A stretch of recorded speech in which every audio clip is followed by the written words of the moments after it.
Breaking news Vanasthalipuram మహిళా హత్య కేసులో సంచలన విషయాలు వెలుగులోకి వస్తున్నాయి.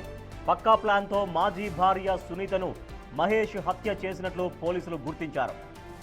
అర్బన్ క్లబ్ వర్క్ చేస్తానంటూ అపార్ట్మెంట్లోకి వచ్చిన మహేష్ అనంతరం ఆమె ఇంట్లోకి చొరబడి ఆమె దాడి చేయడంతోనే ఆమె మృతి చెందిందని పోలీసులు తెలిపారు.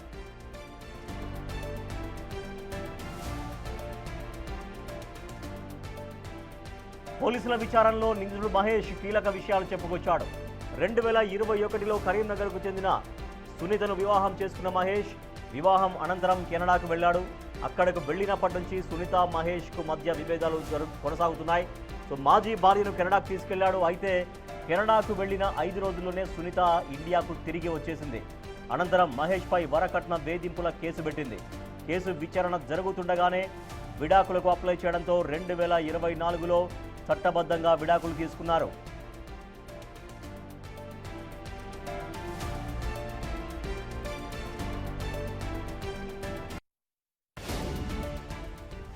వనస్థలీపురం మహిళ హత్య కేసులో సంచలన విషయాలు వెలుగులోకి వస్తున్నాయి. పక్కా ప్లాన్తో తన మాజీ భార్య సునీతను మహేష్ హత్య చేసినట్లు గుర్తించారు.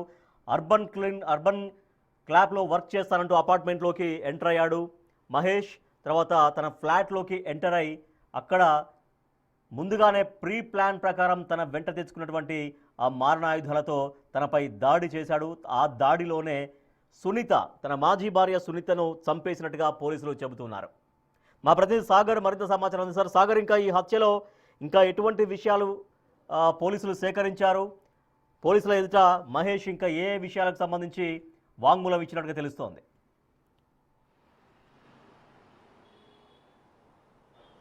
రాజేష్, వనస్థలిపురం సునీత హత్య కేసులో పోలీసుల విచారణ కొనసాగుతుంది. నిందితుడు సునీత మొదటి భర్త మహేష్ పోలీసుల విచారణలో కొన్ని కీలక విషయాలు వెల్లడించినట్లు కూడా తెలుస్తుంది. 3 అంశాల ఆధారంగా పోలీసులు విచారణ చేస్తున్నారు. అందులో ప్రధానంగా విడాకులు తీసుకున్న అనంతరం రెండో వివాహం సునీత చేసుకోవడంతో కక్ష పెంచుకున్నాడు. మరోవైపు తన ఉద్యోగం పోయింది, తన పైన వరకట్న వేధింపుల కేసు పెట్టింది. దాంతోపాటు తనను కెనడా వెళ్ళనివ్వకుండా ఈ కేసులతో అడ్డుకుంది. హార్ట్ అటాక్తో ఈ అన్ని బాధలు చూడలేక తన తల్లి మృతి చెందింది. ఇవన్నీ మనసులో పెట్టుకొని కక్ష పెంచుకున్నటువంటి మహేష్ శ్రీనాథ్తో రెండో చేసుకొని సంతోషంగా ఉండడాన్ని తట్టుకోలేకపోయాడు.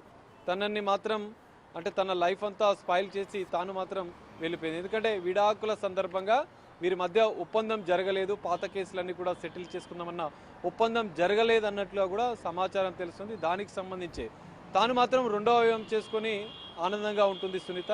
కానీ తాను కేసుల చుట్టూ తిరుగుతున్నాడు. కెనడాలో ఉద్యోగం పోయింది, విదేశాలకు వెళ్లకుండా ఈ కేసులు విచారణలు కొనసాగుతున్నాయి. మరోవైపు తన తల్లి హార్ట్ అటాక్తో మృతి చెందింది. ఇవన్నీ తనను విషాదంలోకి పెట్టాయి. డిప్రెషన్లోకి వెళ్ళినటువంటి మహేష్ సైకోగా మారాడు. పక్కా ప్లాన్ ప్రకారం వనస్థలిపురం గ్రీన్ సిటీ కాలనీలో ఉంటున్నటువంటి వెంకటేశ్వర ఎన్క్లీవ్లో సునీత రెండవ భర్తతో కలిసి నివాసం ఉంటున్నట్లు తెలుసుకున్నాడు. అదే అపార్ట్మెంట్కు సమీపంలో ప్రైవేటు హాస్టల్లో గత కొద్ది రోజుల క్రితమే చేరినట్లుగా కూడా తెలుస్తుంది. అక్కడి నుంచి తన హత్యకు ప్లాన్ చేసినట్లుగా కూడా పోలీసుల విచారణలో మహేష్ వెల్లడిస్తున్నట్లుగా కూడా సమాచారం అందుతుంది. అర్బన్ క్లబ్లో పనిచేస్తున్నట్లు చెప్పి నమ్మించి ఆ అపార్ట్మెంట్లోకి ఎంట్రీ ఇచ్చాడు. అనంతరం సునీత 4వ అంతస్తులోని వారి ఫ్లాట్లో బెడ్రూమ్లో వర్క్ ఫ్రమ్ హోమ్ చేసుకుంటుంది. ఈ నేపథ్యంలో తాను లోపలికి ఎంటర్ అయ్యాడు. తన పథ ప్రకారం తెచ్చుకున్నటువంటి ఒక బ్యాగ్ను బయట ఉంచాడు. మారణాయుధాలతో ఉన్నటువంటి బ్యాగ్ని లోపలికి తీసుకెళ్లాడు. బెడ్రూమ్లో ఉన్నటువంటి అప్పటికే తన అత్త శ్రీనాథ్ తల్లి ఇంట్లో కిచెన్లోని బాల్కనీలో ఉంది. ఇంకో మరిది ఏదైతే శ్రీనాథ్ సునీత రెండవ భర్త తమ్ముడు అదే ఇంట్లో ఇంకో బెడ్రూమ్లో ఉన్నాడు. సో వీళ్ళ బెడ్రూమ్లో సునీత బెడ్రూమ్లోకి నేరుగా మహేష్ వెళ్ళి డోర్ పెట్టుకొని ఆమె పైన కొంత వాగ్వివాదం జరిగింది. అవన్నీ అరుపులు కేకలు ఉన్నటువంటి అత్త మరిది బయటికి వచ్చారు. బయటికి వచ్చి డోర్ని తన్నే ప్రయత్నం చేశారు. అప్పటికే నేను సునీతను హత్య చేశాను, మీరు ఎవరైనా తలుపులు పగలగొట్టి లోపలికి వచ్చి తాను అడ్డుకునే ప్రయత్నం చేస్తే పెట్రోల్ బాటిల్ అంతా కూడా ఇల్లంతా చల్లివేశాడు, ఇల్లు మొత్తం తగలబెట్టేస్తానంటూ బెదిరించినట్లుగా కూడా ఇక్కడ స్థానికులు అక్కడ ఉన్నటువంటి శ్రీనాథ్ కుటుంబ సభ్యుల ద్వారా సమాచారం ఉంటుంది. అనంతరం పోలీసులు వస్తేనే నేను డోర్ తీస్తాను, పోలీసులు వచ్చిన అనంతరమే నేను బయటకు వస్తానంటూ కూడా అతను బెదిరించినట్లుగా కూడా తెలుస్తుంది మహేశ్వరం. వెంటనే అక్కడ ఉన్నటువంటి కుటుంబ సభ్యులు పోలీసులకు సమాచారం ఇచ్చారు. పోలీసులు సంఘటన స్థలానికి చేరుకొని వెంటనే డోర్ని బద్దలు కొట్టి మహేష్ని అదుపులోకి తీసుకున్నారు. క్లూస్ టీంతో ఆధారాలు సేకరించి సునీత డెడ్ బాడీని పోస్టుమార్టం నిమిత్తం మార్చురికి తరలించారు. అంటే అనంతరం సాగర్ తాను పోలీసులు ఒంటరిగా మహేష్ను సునీత ఒంటరిగా విచారిస్తున్నారు. ఉన్న విషయం స్థానికంగా ఉన్నటువంటి హాస్టల్ సునీత నుంచి ఒంటరిగా ఎట్లా ప్లాన్ ఉందా చేశాడు? ఆ ఫ్యామిలీలో కొంతమంది అనేది ఆయన పట్టించుకోలేదు. ఎలాగైనా సరే ఖచ్చితంగా వెళ్ళాలి, హత్య చేయాలనేదే పథకం కనిపిస్తుంది. ఎందుకంటే ఇంట్లో తన అత్త ఉందని చెప్తున్నారు, మరిది ఉందని చెప్తున్నారు. అంటే వీళ్ళు ఉండగా కూడా హత్య కంపల్సరీ చేయాల్సిందే అనేటువంటి ఒక బలంగా అంత క్రూరంగా తను వెళ్ళి ఉంటాడా?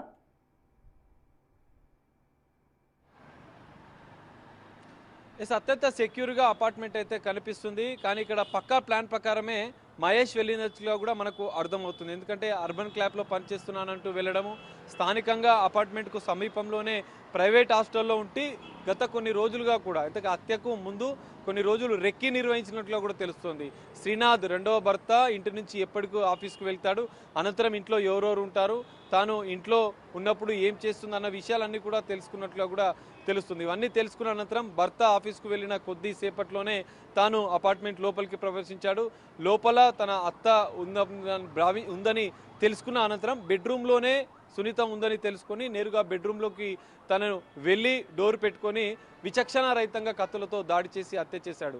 హత్య చేసి చనిపోయిన అనంతరం కూడా అదే బెడ్రూమ్లో డోర్ పెట్టుకొని ఉన్నాడు. పోలీసులు వస్తేనే తాను తెరుస్తాను, ఎవరైనా వస్తే పెట్రోల్ పోసి మొత్తం ఇల్లంతా తగలబెట్టేస్తానంటూ కూడా అందులో ఉన్నటువంటి సునీత ఇతర కుటుంబ సభ్యులను కూడా బెదిరింపులకు పాల్పడ్డట్లు కూడా తెలుస్తుంది. ఈ కేసులో ఇంకా పోలీసుల దర్యాప్తు కొనసాగుతుంది.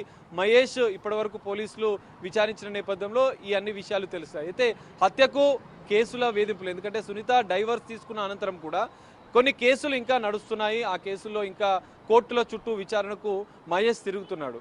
మరోవైపు సునీత రెండో వివాహం చేసుకుంది, విడాకులు ఇచ్చింది, తనకు దూరం అయిపోయింది. ఈ అన్ని విషయాల నేపథ్యంలో కక్ష పెంచుకొని పక్కా ప్లాన్ ప్రకారం సునీతని హతమార్చాలనుకున్నాడు. అందులో భాగంగానే మారణాయుధాలను తీసుకొని హత్య చేసినట్లుగా కూడా పోలీసుల విచారణలో మహేష్ ఒప్పుకున్నట్లుగా కూడా తెలుస్తుంది. మరి మహేష్ విచారణలో ఒప్పుకున్నట్లు ఈ అంశాలు మహేష్ విచారణలో చెప్పిన అంశాల నేపథ్యంలోనే తాను హత్య చేశాడా, ఇంకేమైనా కొత్త కోణాలు ఏమైనా ఉన్నాయా, ఇంకేమైనా ఇతర కారణాలు ఉన్నాయా అనేది కూడా ఇంకా పోలీసులు దర్యాప్తు చేస్తున్నారు. దర్యాప్తు అనంతరం ఈ కేసుకు సంబంధించినటువంటి హత్య కేసుకు సంబంధించినటువంటి మరికొన్ని కీలక అంశాలపై సాగర్ తను వెళ్ళేటప్పుడు మొత్తం సీసీటీవీ కెమెరాల్లో రికార్డ్ అయి ఉన్నాయి, విజువల్స్ మనకు కనిపిస్తున్నాయి. అయితే ఇక్కడ ఒక పాయింట్ ఉందంటే వెళ్ళేటప్పుడేమో తను వైట్ షర్ట్ ధరించి వెళ్ళాడు, మళ్ళీ రిటర్న్ వచ్చేటప్పుడు కొంత కలర్ షర్ట్ కనిపిస్తోంది. సరే అతను నోటీస్ అయ్యాడు, ఓకే. మరి షర్ట్ మార్చుకోవడం ఆ ఉద్దేశం ఏంటనేది, దేని గురించి షర్ట్ చేంజ్ చేసుకొని వస్తున్నట్టుగా, అంటే అదేమన్నా ఇష్యూ, అదేమన్నా ఒక పాయింట్గా ఏమైనా చూడొచ్చా పోలీసులు? ఎస్ రాజేష్, ఖచ్చితంగా. ఎందుకంటే ఇక్కడ హత్య చేయాలని నిర్ధారించినటువంటి మహేష్ సునీత ఒంటరిగా ఉంటుందని భావించి ఉండవచ్చు. ఎందుకంటే భర్త ఆఫీస్కు వెళ్ళిన నేపథ్యంలో అందులో సునీత ఒంటరిగా ఉంటుంది కాబట్టి తాను హత్య చేసిన అనంతరం కూడా దుస్తులు మార్చుకొని, ఎందుకంటే హత్య చేయాలి, కత్తులతో దాడి చేయాలి అన్నట్టు ముందుగానే తను పెట్రోల్ కూడా తీసుకున్నాడు. అంటే ఎవరూ లేకపోతే హత్య చేసి తగలబెట్టి వెళ్ళిపోవాలని చెప్పి ఏమైనా భావించాడా, రక్తపు మరుపుల్లో దుస్తులు ఉంటే వాటిని మార్చుకొని పరారీ కావాలనుకున్నాడా అనేది కూడా పోలీసులు విచారిస్తున్నారు.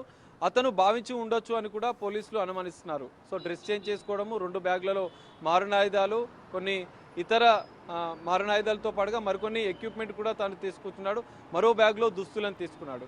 సో హత్య చేసిన అనంతరం పారిపోవాలని ప్లాన్ చేసినటువంటి మహేష్ తమ బంధువులు వాళ్ళందరూ ఉండడంతో బెడ్రూమ్లో డోర్ వేసుకొని బంధించి తను హత్య చేశాడు. అనంతరం పోలీసులకు లొంగిపోవాలని భావించి పోలీసులు వచ్చిన అనంతరమే డోర్ తీసినట్లుగా కూడా, అంటే డోర్ బద్దలు కొట్టిన అనంతరం పోలీసులకు సరెండర్ అయినట్లుగా కూడా తెలుస్తుంది. ఇంకా విచారణ జరుగుతుంది. దర్యాప్తులో తాను ఇంకా ఏ అంశాల మీద, హత్యకు గల కారణాలు ఏంటి అన్న అంశాలపైన కూడా పోలీసులు విచారిస్తున్నారు. విచారణ అనంతరం ఈ అన్ని అంశాలకు సంబంధించినటువంటి కక్ష పెంచుకొని హత్య చేశాడా, ఇంకేమైనా కారణాలు ఉన్నాయా, మహేష్ ఒక్కడే హత్యలో పాల్గొన్నాడా, ఇంకా మహేష్కి ఎవరైనా సహకరించారా అన్న కోణంలో కూడా పోలీసుల దర్యాప్తు కొనసాగుతుంది. దర్యాప్తు అనంతరం కూడా హత్యకు సంబంధించినటువంటి మహేష్ ఏమేం చేశాడు, హత్యకు ముందు ఏం చేశాడు, హత్య జరిగిన అనంతరం తాను ఎందుకు హత్య చేసి ఉంటాడన్న అంశాలపైన కూడా పోలీసులు దర్యాప్తు చేసిన అనంతరం కొంత క్లారిటీ ఇచ్చే అవకాశం అయితే కనిపిస్తుంది.